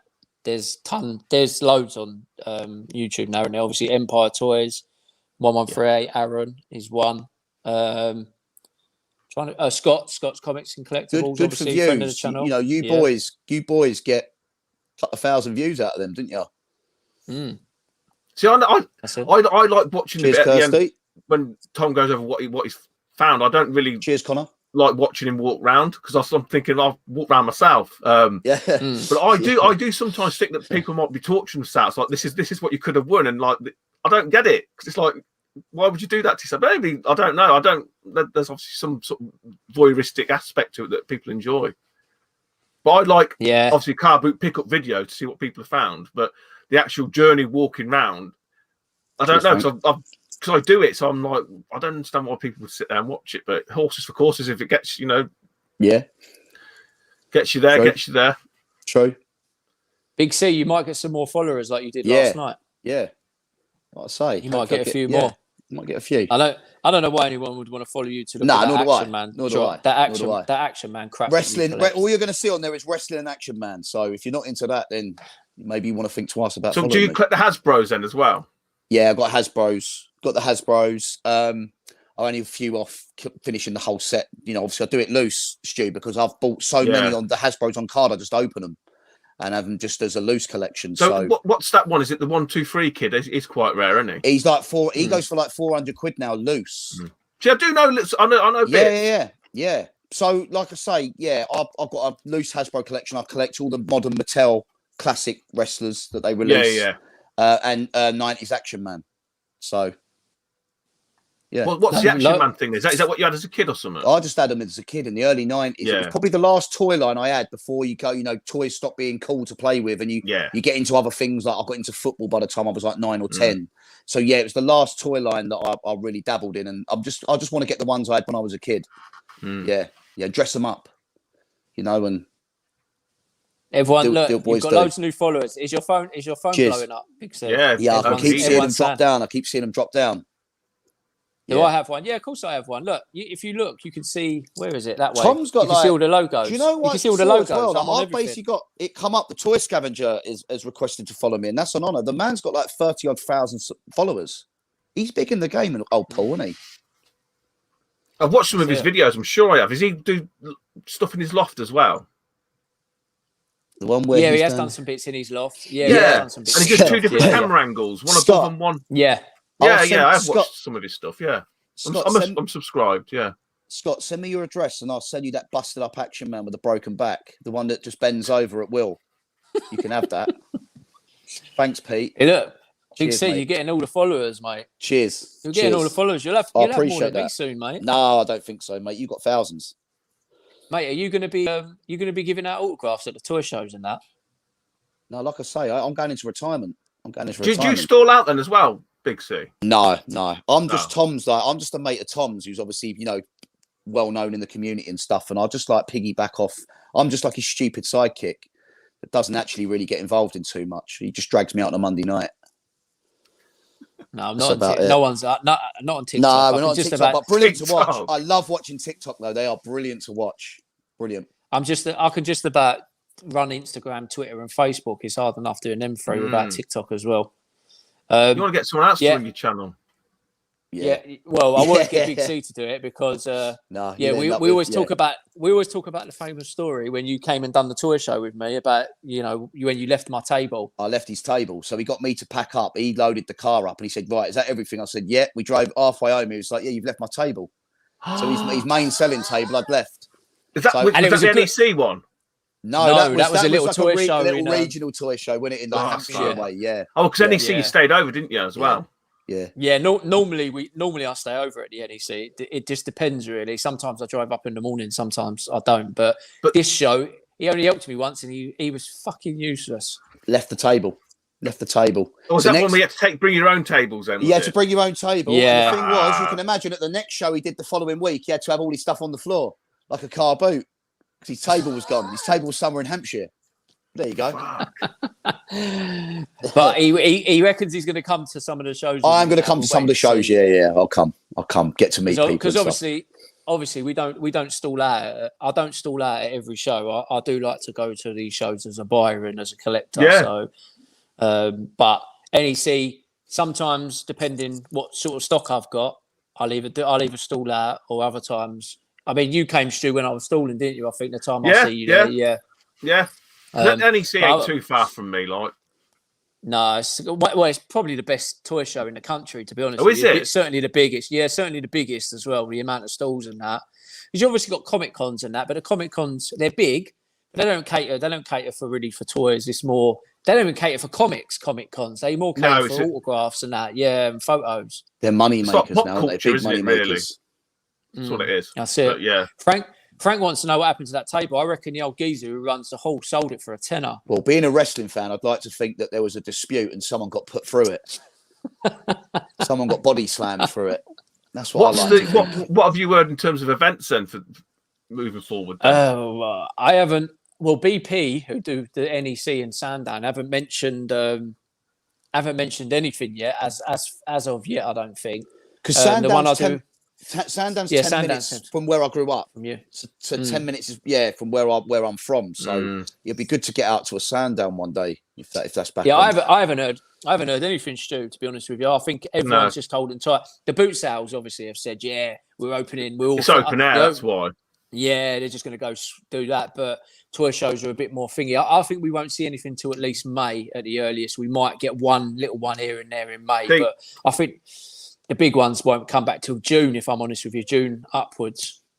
Yeah, because obviously we have all the retro gaming events as well, so very, very similar sort of thing. So we have like expos, and then we have like video game markets. But I don't know. I think not till next year. You know, I reckon something else is going to come along and it's going to knock it all. Because you can't, if they're going to sort of start saying 6 feet apart and all, it's not going to work, is it? It's got to either be as it was before or not at all. Because if you're going to start storing that, you've got to pay your fees and your travel. It's not going to be worth your time if you've only got a handful of people trawling around. And people ain't going to want to be standing outside in the queue for 4 hours waiting for the chance to walk around. But it's also like, you know, at the car boot, it's a good to put into action. So basically, if you're standing close enough to someone to hear them fart, you're standing too close. And if you can smell it, you haven't got COVID. Yeah. So it's one of them. You know what I mean? I don't know. I suppose everything's ultimately going to be down to how many cases a day we've got. And at once, I mean, what is it now? We're at 31 million, I think, that have had the vaccine, like first dose anyway. The trouble is, though, is that they reckon there's a third wave in Europe. And you know, if we're not clever about, you know, who we let in and out of the country at the moment, then we're going to get dragged back into it. And with all these new variants, you know, who's to say the vaccines are going to work? There'll always properly? be variants. There'll always be variants. Exactly. For me, to be fair though, we have rolled out a hell of a lot better than the rest of the world. Well, not the rest of the world, but Europe. So we might be okay. I think we just got to try and stay positive and hope for the best, really, haven't we? Because people are going insane now. So yeah, definitely. Yeah, it's not good for your mental health, is it? Let's be honest. You know, no. It's not a normal place to be for most people. You know, why do you think I'm sitting there in this hat, Stu?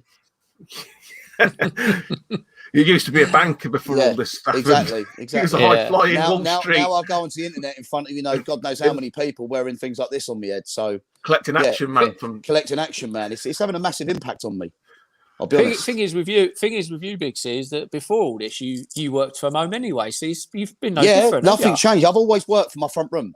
I've never. Yeah, I'm the same. I've worked all the way through it. It hasn't affected me that. But for me, you see, because I've worked from home, being able to go out at the weekend at the car boot, round the charity shops, it's that's your way of getting out. Yeah, it's just like without that, you can go for a walk, but you can't like walking aimlessly. At least there was a purpose, you know, like you can have a mooch about, get some exercise. But true, I don't know. True. Only thing you can do now is maybe go get a McDonald's breakfast until everything sort of reopens on the 12th. And exactly. I say loads of toy shows, the toy shops, should I say, are reopening on the 12th because obviously. Funny enough, talking of toy shops, our next guest next week is Craig from Nerd Base, who obviously runs the toy shop down here down south in Essex. I've always wanted to go there. Go there. Well, you can come and tag along with me if you like. Maybe I'll let you come film with me him. next time. You can be his cameraman. That's what I'm willing to do that. I'm willing to do that.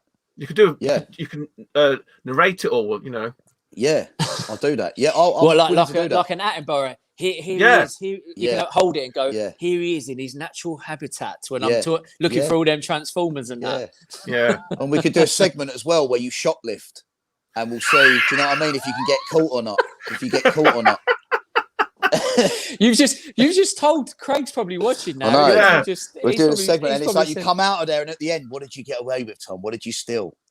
I like that. Well, to take it back in again. Yeah, you got to take it back after, give it back. Yeah, of course, but for the sport of it, what can you get away with? Everyone's losing their minds, collecting action, man. Night, guys. So look, Connor. I'm going to finish on that choice at Nerd Base. It's a Troy. massive shop. So next week we have got Craig, obviously the owner of Nerd Base, who I've known for many years now. Is going to have the pleasure of mine and Big C's company next week.